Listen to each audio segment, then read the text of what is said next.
Bonjour, elles sont agents de changement, transformatrices de leur environnement, elles ont une vision et un impact sur leur communauté. Nous vous proposons de les découvrir dans la série des podcasts Les femmes agents de changement par le Club du Sahel et de l'Afrique de l'Ouest OCDE, Organisation de coopération et de développement économique. Le Club du Sahel produit des données et des analyses sur les transformations en cours et leur impact sur les territoires africains. Dans une volonté de discussion itérative, le CSAO invite des actrices et des acteurs qui agissent pour la promotion d'une approche plus genrée. Je m'appelle Mam Diarra Diop et je suis ravie d'être votre hôte pour ce podcast. Notre invitée aujourd'hui est le docteur Barbara Key et avec elle, nous allons discuter de l'institutionnalisation du genre dans les ministères et institutions des États membres de l'UEMOA. Bonjour Barbara et bienvenue. Bonjour.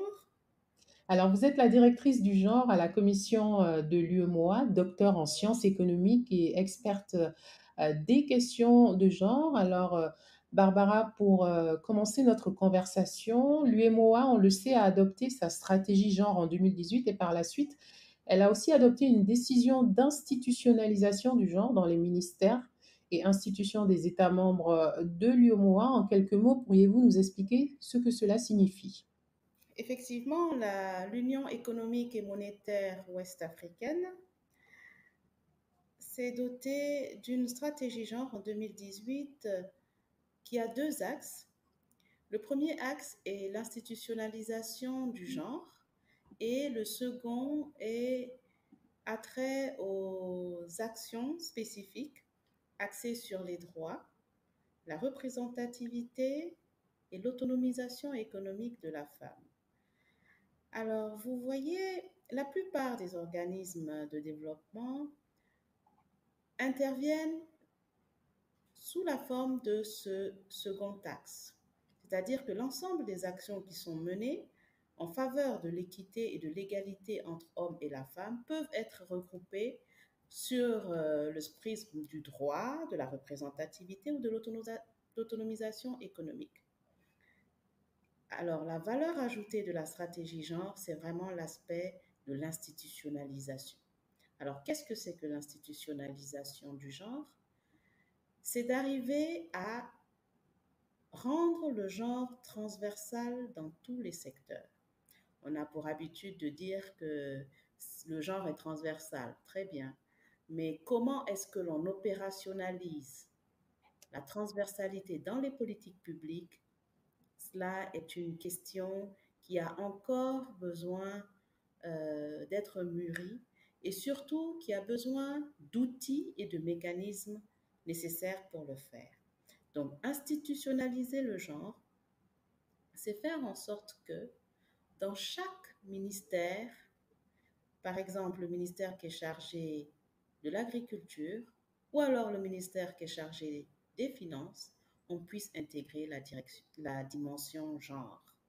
Et cela se fait de manière holistique à travers un dispositif que l'UEMOA a adopté, le Conseil des ministres l'a adopté en juin 2022, qui est le schéma type d'institutionnalisation du genre. Et il va depuis la primature jusqu'aux collectivités locales en donnant les outils nécessaires et les instances à mettre en place pour institutionnaliser le genre. Je vous donne un exemple. Par exemple, ce dispositif recommande qu'à l'Assemblée nationale, la loi de finances soit accompagnée d'un rapport genre. Donc, un rapport genre est annexé à la loi de finances et qui fait l'état en l'année N-1 de l'utilisation qui a été faite des ressources. Ont-elles conduit à effectivement réduire les inégalités ou à les accentuer? Cela donne des informations pour essayer d'orienter la décision des parlementaires.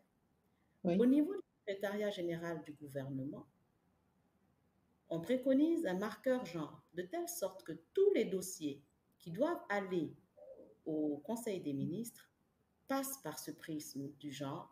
S'ils ne sont pas genre sensibles, ils sont retournés au sectoriel.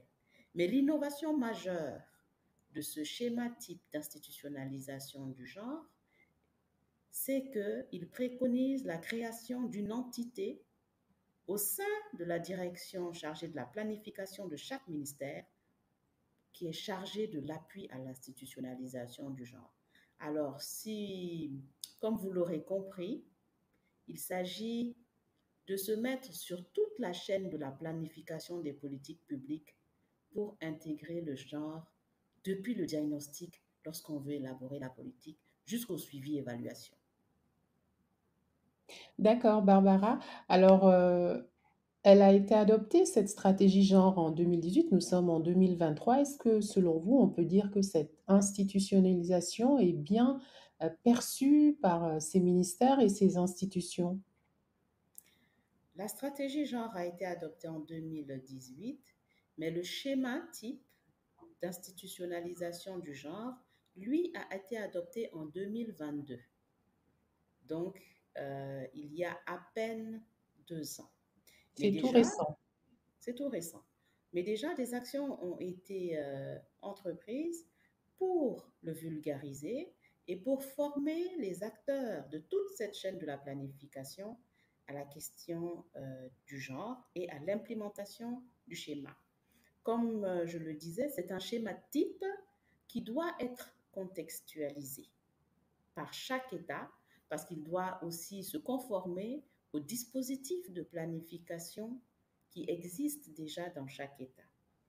Et je pense qu'on peut déjà se satisfaire du fait que rien que l'adoption de ce schéma apporte une nouvelle conception de la question du genre. Parce que, voyez-vous, les ministères clés de ce schéma sont les ministères en charge du genre, évidemment, parce que c'est ce ministère-là qui porte la question de l'égalité et de l'équité au plan national, mais aussi le ministère du budget, le ministère du plan, le ministère de la fonction publique et le ministère chargé des collectivités locales. Ce sont ces 5 ministères clés qui portent surtout le schéma parce que eux, ils servent de catalyseurs pour l'intégration du genre dans les autres ministères. Comment? Le ministère en charge du plan, parce qu'il a un rôle clé dans la planification. C'est lui qui est chargé de la gestion du développement dans le pays, dans un État. Donc déjà là, c'est un point essentiel. Le ministère chargé du budget, c'est lui qui est chargé de toute la gestion budgétaire de l'État. Le ministère de la fonction publique, parce que c'est lui qui a en charge les ressources humaines qui vont implémenter, élaborer l'ensemble des politiques. Et en plus, il est chargé aussi de la modernisation de l'administration. Vu qu'il va falloir mettre en place certaines instances, il y aura des décrets, des actes à prendre. Et c'est ce ministère de la fonction publique qui est chargé de cela. Et enfin, celui chargé des collectivités locales pour que, du niveau central jusqu'au niveau décentralisé, l'intégration du genre puisse être opérationnelle. Et en marge du STIC, donc schéma type d'institutionnalisation du genre, en abrégé STIC, en marge du STIC, nous avons déjà commencé à former les acteurs, par exemple en budgétisation sensible au genre, qui est un élément clé du STIC. Parce que une fois que vos politiques publiques ont intégré la sexospécificité depuis leur élaboration, ensuite, au moment de la mise en œuvre, la budgétisation sensible au genre est indispensable pour pouvoir avoir des politiques équitables. D'accord, Barbara. Alors, justement, vous avez parlé de ce schéma type, mais de manière globale, comment est-ce que cette question du genre est désormais perçue par les décideurs politiques des États membres de l'UMOA? Il faut avouer il y a une méconnaissance et une interprétation qui n'est pas toujours très juste de la question de la sexospécificité. C'est-à-dire qu'elle est souvent confondue avec la question des minorités, Alors que la question du genre telle qu'elle est appréhendée par les 8 États membres, c'est vraiment celle de l'égalité de chance entre hommes et femmes et faire en sorte que l'ensemble des politiques publiques dans chaque secteur puissent intégrer cette dimension. Je vous prends un exemple, à supposer que vous ayez dans l'agriculture une filière que vous voulez promouvoir. Il s'agit de regarder les acteurs de cette filière et de voir les contraintes des hommes et des femmes dans la division sexuelle du travail qui s'opère. Parce que l'élément essentiel, l'approche genre en tant qu'approche de développement, se base sur la division sexuelle du travail. Selon le sexe que nous portons, on nous attribue un rôle social. Et ce rôle social est caractérisé par quoi? Par une certaine division sexuelle du travail. J'ai bien dit selon le sexe que l'on porte et non selon l'orientation sexuelle que l'on a. Donc, il y a déjà cette confusion un peu qui est faite, mais petit à petit, les mentalités commencent à se transformer et à comprendre qu'il s'agit de prendre en compte les rôles sociaux que nous avons pour optimiser nos productions respectives dans chaque secteur afin d'aller vers un développement et une croissance qui soit plus inclusive et plus équitable. Vous avez mentionné ce défi hein, lié au sexe. Alors, quels sont les autres défis auxquels vous êtes confrontés pour faire avancer ce travail? Les autres défis auxquels nous sommes confrontés, c'est vraiment la professionnalisation de ce métier. Il y a beaucoup d'experts en matière de genre, mais on a, à mon sens, besoin de spécialisation par secteur d'un côté, et on a aussi besoin d'outils méthodologiques pour véritablement intégrer cette dimension dans les politiques publiques. Parce que nous sommes régis par un système économique. Le système économique dans lequel nous sommes a été pensé à la base sans la sexospécificité. Le sexe n'a pas été une variable d'analyse lorsque les modèles se sont construits, alors qu'il a une certaine influence sur le comportement des agents économiques. Et je vous donnais l'exemple, par exemple, de l'homo economicus. Les évidences scientifiques aujourd'hui nous disent que lorsque l'on donne 1 franc ou $1 à une femme, cela profite plus au ménage que lorsqu'on donne $1 à un homme. À l'inverse, dans les facultés d'économie, aujourd'hui toujours, on vous dit que l'homo economicus, qui est l'agent économique de référence grâce auquel on a modélisé le comportement des agents économiques, cet homo economicus, il est neutre. Donc, il a des préférences uniques, alors que voilà que les évidences scientifiques montrent que l'homo economicus, quand il est homme ou femme, il n'a pas les mêmes préférences. Et les préférences dépendent des contraintes que l'on a et des rôles sociaux, je pense aussi, que l'on joue. Donc, c'est dire que tout le système économique doit être revu et qu'il y ait des outils qui permettent de rattraper certaines réalités qui n'ont pas été prises en compte. Je prends comme second exemple la question de la sécurité sociale, la protection sociale. Lorsque vous travaillez, vous avez une certaine protection sociale. Mais quand vous êtes une femme à domicile qui s'occupe du ménage, qui s'occupe de ses enfants, avez-vous une protection sociale? D'emblée, cela renvoie à la façon dont on considère le travail. Et là, on en vient à la question du travail non rémunéré. que initialement les modèles n'ont pas pris en compte. Donc, qu'est-ce qu'il faut faire pour ces femmes? Ce sont là autant de questions qui doivent être, à mon sens, résolues par la façon dont nous concevons l'économie elle-même. Et ça c'est le plus grand des défis pour la question du genre. On pense toujours que cette question, c'est une question de droits humains, principalement. Non, elle est profondément économique. Mais nous n'avons pas encore les axiomes nécessaires pour la traiter en économie et il faut y travailler. Pour moi, l'un des plus grands défis, c'est cela.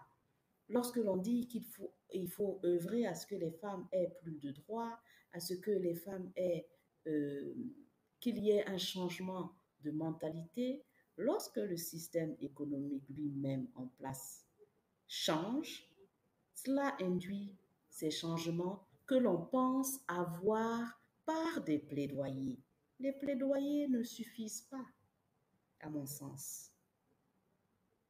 Merci. Alors, c'est un aspect très intéressant, hein, cette dimension économique des droits, en tout cas. Alors, justement, quel conseil, docteur Barbaraki, donneriez-vous à ces jeunes femmes hein, qui veulent être représentées dans les institutions africaines?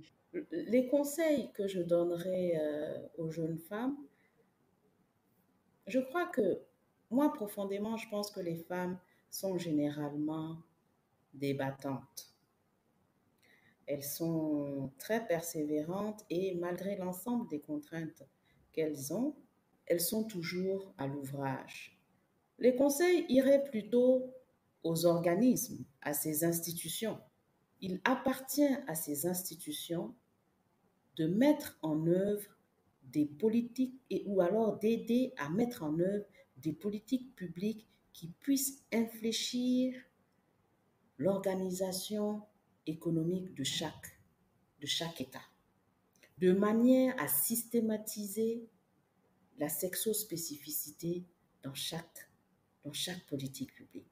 Et de plus, les conseils qu'il y a à donner ne vont pas vraiment à l'endroit des femmes, mais à l'endroit des hommes. Le concept de masculinité positive est essentiel. Lorsque l'on dit qu'il faut changer les mentalités, ce sont les mentalités de qui qu'il faut changer en priorité. Lorsque vous avez un programme que vous adressez uniquement aux femmes, alors que parfois, et même souvent, les hommes qui sont leurs époux ont leur mot à dire. La sensibilisation doit vraiment se porter aussi sur les hommes et pas qu'une sensibilisation par des plaidoyers.